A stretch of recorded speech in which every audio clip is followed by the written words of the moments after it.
යේසුස් වහන්සේගේ නාමයෙන් ඔබ හැම කෙනෙක්ටම ආශිර්වාද වේවා. අපි හැමෝටම පොරබැදීමක් තියෙනවා. අපි හැමෝම දෛනිකව පොරබදිනවා. කිතුණු විදිහට අපිට තියෙන පොරබැදීම වෙනස්. නමුත් සාමාන්‍ය පොරබැදීම කියනකොට මේ ලෝකේ ඉන්න හැම මිනිහෙක්ම පොරබදින කාරණා තියෙනවා. ඒවා ආත්මික පොරබැදීම් වෙන්න පුළුවන්. තමන්ගේ පවුල ගැන පොරබදිනවා වෙන්න පුළුවන්. තමන්ගේ ආර්ථිකය ගැන පොරබදිනවා වෙන්න පුළුවන්. යම් කාරණයක නිදහස් වීමට පොරබදිනවා වෙන්න පුළුවන්. තමන්ගේ ජීවිතය යහපත් අතට පෙරලා ගැනීමට පොරබදිනවා වෙන්න පුළුවන්. තමන්ගේ දරුවන් ගැන පොරබදිනවා වෙන්නට පුළුවන්. තමා ඉන්න සමාජය තුල තිබෙනා වූ අභියෝග ජය ගන්නට පොරබදිනවා වෙන්න පුළුවන්. ඉතින් මේ පොරබැදීම් ගැන බොහෝ මනුෂ්‍යයන් හිතනවා. ඒ විතරක් නෙමෙයි, පොරබැදීමෙන් ජය ගන්න, පොරබැදීම් වලින් තොරව නිදහස් ජීවිතයක් ගත කරන්න මනුෂ්‍යයන් විවිධ විදිහට පොරබදිනවා. අධ්‍යාපනයේ සමග පොරබදිනවා, තමන්ගේ වෘත්තිය සමග පොරබදිනවා, තමන්ගේ ආදායම් සමග පොරබදිනවා, තමන්ගේ ජීවිතයේ නිදහස භුක්ති විඳින්නට බැරුව තාම ඒ අභියෝග සමග පොරබදිමින් අරගල කරමින් සිටිනවා. සුවය සමග පොරබදිනවා, සැනසීම නැතුව පොරබදිනවා. මෙවැනි බොහෝ පොරබැදීම් වල මනුෂ්‍යයා ජීවත් වෙනවා. නමුත් කිතුණුවන් හැටියට, දෙවියන් වහන්සේගේ දරුවන් හැටියට අපිට වෙනම පොරබැදීමක් තිබෙනවා. මොකක්ද අපිට ඒ තියෙන පොරබැදීම? අපි බලමු බයිබලය උත්පත්ති පොතේ 32 වෙනි පරිච්ඡේදයේ 22 වෙනි පදයේ ඉඳලා 32 වෙනි පදය වෙනකම් මේ පද 10 ඇතුළත අපේ ජීවිතේට වටිනාම පොරබැදීමක් ගැන කතා කරනවා. මෙතන තියෙනවා යාකෝබ් ස්වාමීන් වහන්සේ සමග පොරබැදුව අවස්ථාවක්. මම මේ කොටස කියවන්නම්. උත්පත්ති 32 22 වෙනි පදයේ ඉඳලා 32 වෙනි පදය වෙනකම්. ඔහු ඒ රාත්‍රියේ නැගිට තම භාර්යාවන් දෙදෙනාද දාසීන් දෙදෙනාද පුත්‍රයන් 11 දෙනාද රැගෙන යබ්බුක් තොටුපොළෙන් නිගුඩ වුණේය. ඔහු ඔවුන් කැඳවාගෙන ගොස් ඔයෙන් එතර යවුවේය. ඔහුට තිබුණු දේත් එතර යවුවේය. යාකෝබ් හුදකලාව සිටියේය. එවිට මිනිසෙක් පහන් වන තුරු ඔහු සමග පොරබැදුවේය. ඒ තැනන් වහන්සේ ඔහුගෙන් ජය නොලැබෙන බව තුටු විට ඔහුගේ කලවා සන්ධියට ගැසුවේය. යාකෝබ්ගේ කලවා සන්ධියද උන්වහන්සේ සමග පොරබැදීදී ඇදී ගියේය. උන්වහන්සේ කතා කොට පහන් වන බැවින් මායන්ට හරින්නේ කීසේක. ඔහුද ඔබ මට ආශිර්වාද කළොත් මිස නැත්නම් යන්ට නොහරිමි කීය. නුඹේ නම මොකක්දයි? උන්වහන්සේ ඔහුගෙන් ඇසූසේක. යාකෝබ් යයි ඔහු කීය. නුඹ දෙවියන් වහන්සේ සමගත් මනුෂ්‍යයා සමගත් පොරබදා ජයගත් නිසා නුඹේ නම මින්මතු යාකෝබ් නොව ඊශ්‍රායල් වන්නේ යයි උන්වහන්සේ කීසේක. යාකෝබ්ද ඔබගේ නාමය මට කිව මැනවයි ඉල්ලුවේ. උන්වහන්සේ නුඹ කුමක් හේයින් මාගේ නාමය විචාරනවාදයි කියා එහිදී ඔහුට ආශිර්වාද කළසේක. යාකෝබ් ඒ ස්ථානයට පෙනියෙල් යයි නම තැබුවේය. මක්නිසාද මම මුහුණට මුහුණලා දෙවියන් වහන්සේ දුටිමි, එහෙත් මාගේ ප්‍රාණය ඉතුරු වී ඔහු කීවේය. ඔහු පෙනුවේල් පසු කර යන කල්හි ඉර උදා විය. ඔහු තමාගේ කලවේ රිදුව නිසා කොරගසමින් ගියේය. උන්වහන්සේ යාකෝබ්ගේ කලව සන්ධියේ නහරට ගැසූ බැවින් ඊශ්‍රායල් පුත්‍රයා අද දක්වා කලව සන්ධිය පිට තිබෙන නහර නොගති. දැන් මෙතන සිදුවීම අපි දන්නවා. මේ යාකෝබ් තනියම රාත්‍රියේ ස්වාමීන් වහන්සේත් එක්ක පොරවදිනවා. දැන් අපිට මේකෙන් දෙවියන් වහන්සේ කතා කරන වැදගත්ම අපේ ජීවිතයට අත්‍යවශ්‍යම කරන පණිවිඩයක්, ආශිර්වාදයේ රහසක් උන්වහන්සේ කියා දීලා තියෙනවා. දැන් මේ අපි නමස්කාර කරන දෙවියන් වහන්සේ කවුද? ඇයි අපි නමස්කාර කරන්නේ? උන්වහන්සේ මේ විශ්වය මැව්වා වූ දෙවියන් වහන්සේ, ਸਰබලධාරී දෙවියන් වහන්සේ. උන්වහන්සේ සර්ව වාසී, හැමතැනම ඉන්න. උන්වහන්සේ සර්ව ඥානධාරී. උන්වහන්සේගෙන් එහාට ප්‍රඥාවක් නැහැ. උන්වහන්සේ ඉන්නේ කාලයට ඉහළින්. උන්වහන්සේ කාලය මැව්වා වූ දෙවියන් වහන්සේ. ඊයේ තද සදාකාලෙම ඉන්න තනන් වහන්සේ. උන්වහන්සේ මේ විශ්වයල්ල පාලනය කරන්නා වූ දෙවියන් වහන්සේ ඇඩොනායි. මේ දෙවියන් වහන්සේ සියල්ලට අධිපති වූ තනන් වහන්සේ උන්වහන්සේ අපි වෙනුවෙන් මනුෂ්‍ය ශරීරයක් අරගෙන අපිට ජීවනය දෙන්න, අපේ පාපයෙන් ශාපයෙන් නිදහස දෙන්න උන්වහන්සේ මේ පොළොවට ඇවිල්ලා උන්වහන්සේ අපි වෙනුවෙන් උන්වහන්සේගේ ජීවිතය පූජා කරලා අපිට උන්වහන්සේගේ ජීවනය ලබා දුන්න, උන්වහන්සේගේ පුත්‍රකම ලබා දුන්න, උන්වහන්සේගේ ආත්මයන් වහන්සේ අප තුලට උන්වහන්සේ ලබා දුන්නා, අප මතට ලබා දුන්නා. ඉතින් මේ තැනන් වහන්සේ එතරම් බලවන්තයි, එතරම් අපිට හිතාගන්නට බෑ උන්වහන්සේගේ බල මහිමය කොයිතරම් විශාලද කියලා. ඒතර මේ নমස්කාර කරන දෙවියන් වහන්සේත් එක්ක එදා මේ යාකෝබ් පොරබැදුවා. දෙවියන් වහන්සේ අපිට යමක් කතා කරනවා. දැන් අපි දන්නවා යාකෝබ් මේ වන විට එයා මරණය ඉස්සරහා හිටියේ. එයා මොකද එයාගේ උපන් රටට නැවත එනකොට එයාගේ අයියා යාකෝබ් අයියාව රවට්ටලා අයියාගේ කුළුදුල්කමේ ආශිර්වාදය ගත්ත නිසා අයියා ඒසව් මෙයාව මරන්න තමයි සූදානමින් හිටියේ. ඉතින් මේ අවස්ථාවේදී ඒ මරණ බයත් එක්ක මේ යබ්බුක් තොටුපොලෙන්, ඒ කියන්නේ ගඟෙන් එහා පැත්තේ එයාගේ භාර්යාව, එයා ගෙනාපු ධනය වස්තු, මෙයාට හැමදේම තිබුණා. මෙයා හොඳ ප්‍රඥාවන්තයෙක්, මෙයා හොඳ වැඩකාරයෙක්, මෙයාට හොඳට ධනය තිබුණා උපයාගෙන, මෙයාට හොඳ පවුලක් තිබුණා, පවුල් ජීවිතයක් තිබුණා, මෙයාට හොඳ සේවකයෝ හිටියා, මෙයාට හොඳ ප්‍රඥාව, ඒ කියන්නේ හොඳ කපටි මොලයක් තිබුණා, හොඳ දියුණු වීමේ හැකියාවක් තිබුණා, හොඳ අයියාත්වයක් තිබුණා මිනිස්සෙක්. නමුත් මෙයාගේ වස්තුව, දීපල, මෙයාගේ පවුල හැමදේම තොටුපොලෙන් එහාට දාලා මෙයා ගඟින් මෙහා තනි වෙලා ඉන්නවා. එතකොට මෙයා මෙහෙම තනි වෙලා ඉන්නකොට මේ යබ්බුක් කියන තොටුපොලේ නමේ තේරුම තමයි හිස් කිරීම. ඒ කියන්නේ සියල්ල හිස් කරනවා. Tamanට තියෙන දේ සියලු දේ හිස් කරලා මෙයා තනි වෙනවා. මෙයා ඉතිරි වෙනවා. ඒ කියන්නේ මෙයාගේ ධනය, මෙයාගේ උපක්‍රම, මෙයාගේ හැකියාව, මෙයාගේ දැනුම, මෙයාගේ පවුලේ අය, මෙයාගේ තිබෙන සියලුම අත්දැකීම්, මෙයා හැම දෙයක්ම පස කළා දෙවියන් වහන්සේත් එක්ක තනි වෙනවා. ඔබ හොඳට බලන්න, මෙයා ඒ දේවල් අතහැරියට පස්සේ තමයි දෙවියන් වහන්සේ යාට කතා කරන්නේ. එයා මේවත් එක්ක දේව අභිමුඛයට එනවා. හැබැයි නෑ, දෙවියන් වහන්සේ කතා කරන්නේ නෑ. නමුත් මෙයා සියල්ල අතහැරලා දාලා මෙයාට මරණීය තර්ජනයක් තියෙදි මෙයා දේව අභිමුඛයට එනවා හොයාගෙන. අන්න එතකොට 24 වෙනි පදේ ලස්සනට කියනවා, යාකෝබ් හුදකලා සිටියේ එවිට මිනිසෙක් පහන් වනතුරු සමග පොරබැදුවේ. අන්න එතකොට තමයි දෙවියන් වහන්සේ ආරම්භ කරන්නේ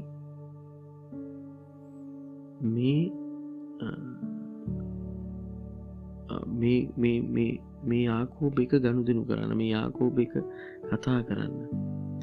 එතකොට මේ පොරබැදීම ආරම්භ කළේ කවුද? යේසුස් වහන්සේ.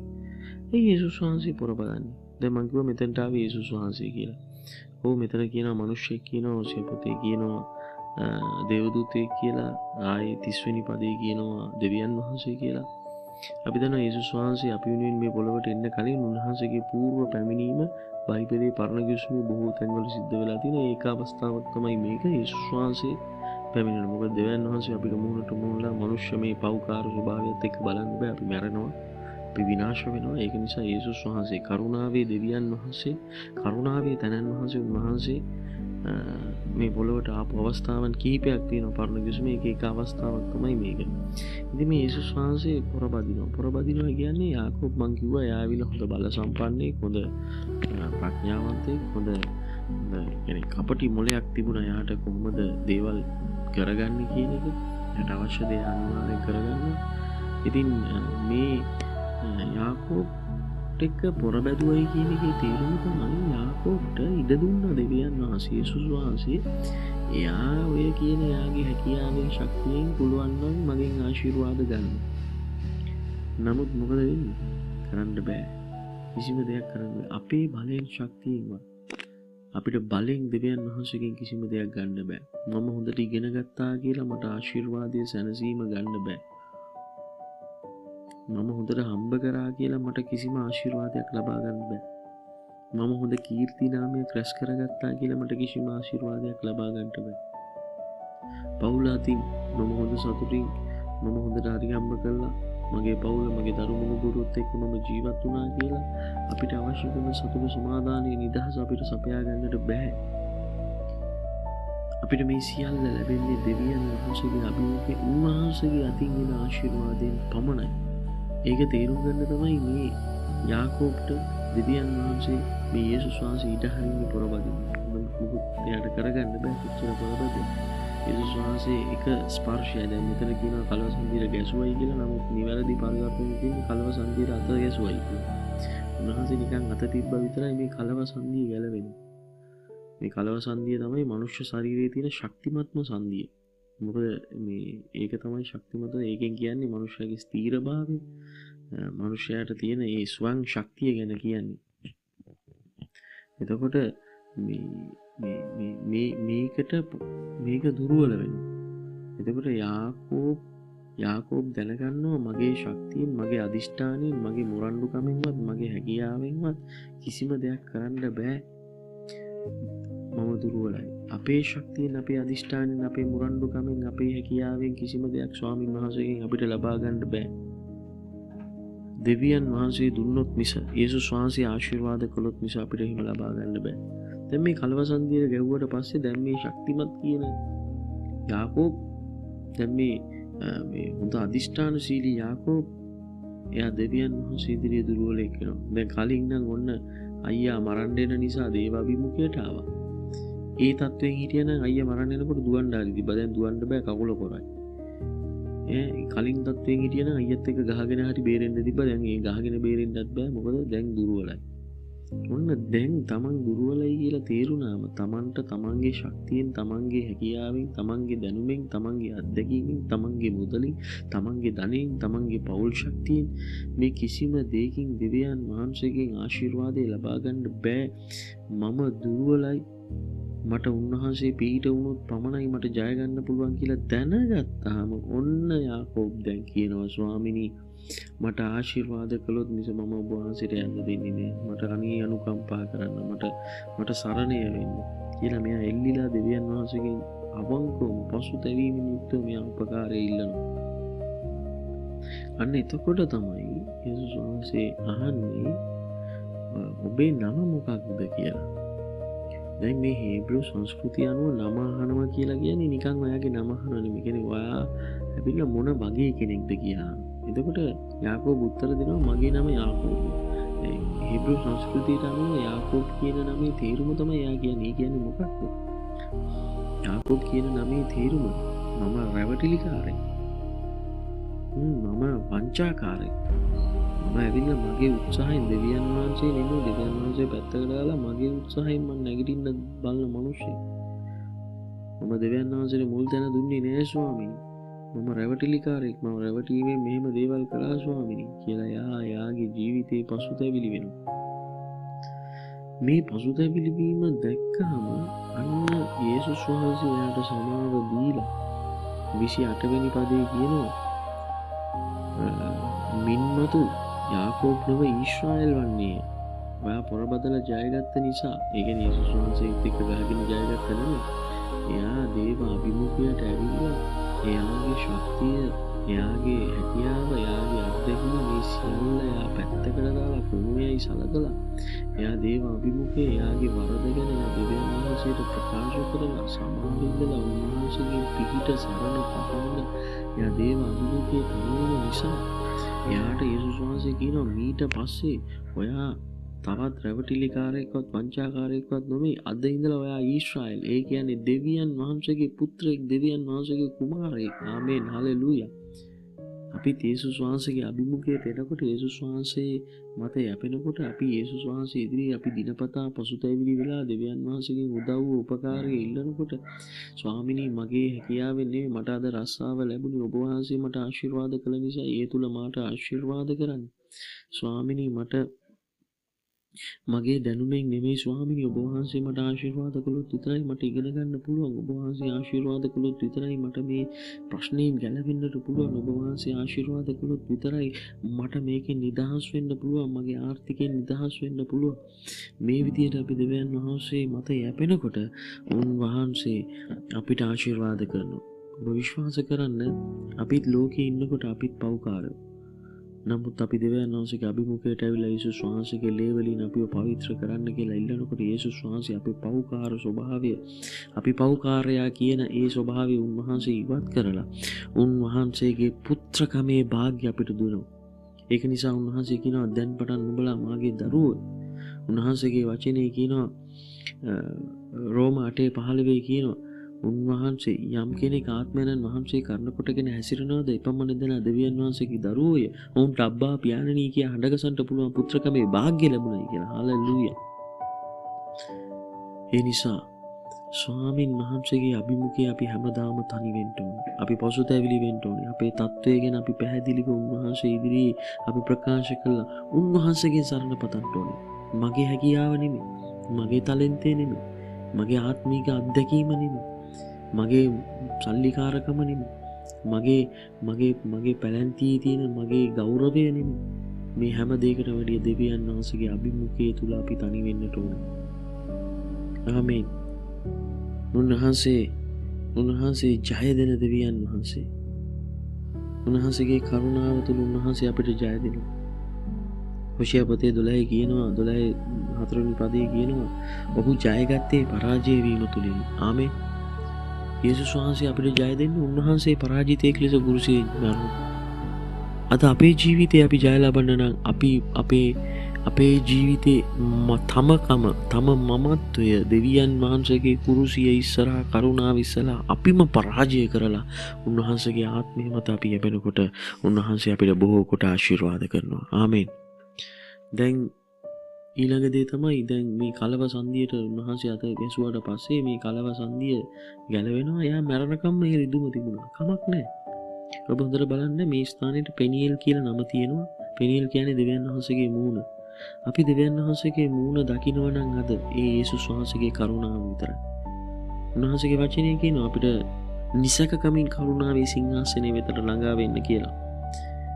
අපි එදා පෙනියෙල් කියලා එක තැනයි තිබුණේ ඊශ්‍රායලේ. නමුත් අද අපි යේසුස් වහන්සේගේ නාමයෙන් උන්වහන්සේගේ කරුණාව අයදින්ට අපි යාඥා කරන්නට දනගසන්නේ කොතනද? යාඥා කරන්නට අපි S2 වහලා එක්සිට් වෙන්නේ කොතනද?